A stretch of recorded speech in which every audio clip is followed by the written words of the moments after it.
A Ordem Natural das Coisas, obra literária de António Lobo Antunes, escritor e psiquiatra português, foi a obra que escolhi para fazer este trabalho. Quando nos foi proposto a realização desta tarefa na aula pelo professor, tive alguma dificuldade em escolher o livro que queria apresentar.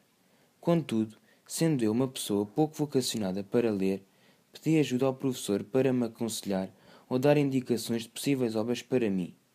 Na altura, eu já tinha mais ou menos uma noção do autor que queria escolher, sendo António Lobo Antunes em primeiro lugar. Tinha esta preferência, pois nunca tinha lido nenhuma obra deste autor. Dentro das obras que o professor trouxe para a aula, para podermos analisar se queríamos ler ou não, o professor aconselhou-me a leitura do livro A Ordem Natural das Coisas, de António Lobo Antunes.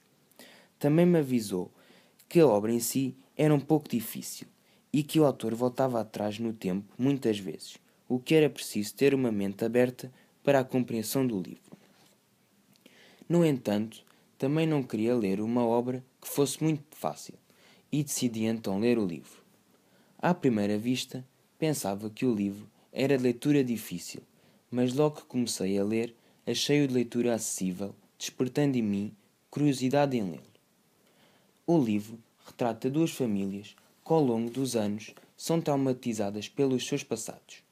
O primeiro capítulo começa por descrever a vida de um homem de meia-idade que se deita na cama ao lado de uma mulher mais nova e doente, chamada Yolanda, em que todas as noites lhe conta episódios da sua vida passada, sendo este ignorado por ela, o que mostra não existir uma relação fácil entre eles. No capítulo seguinte, conta-nos a história de um homem amargurado que se vai envelhecendo e um oficial de exército que é preso e torturado. Nos seguintes capítulos, o escritor faz várias analepses em que remete o leitor várias décadas atrás, desde Lisboa atual até à colonização de África, sendo por isso um bocado difícil de compreender esta parte da história.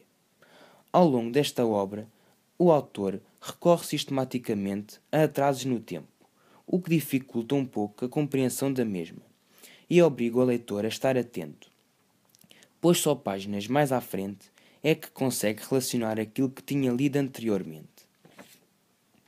Eu pessoalmente gostei de ter lido a obra, apesar de a achar não tão difícil em termos de vocabulário, mas em termos de seguimento da história.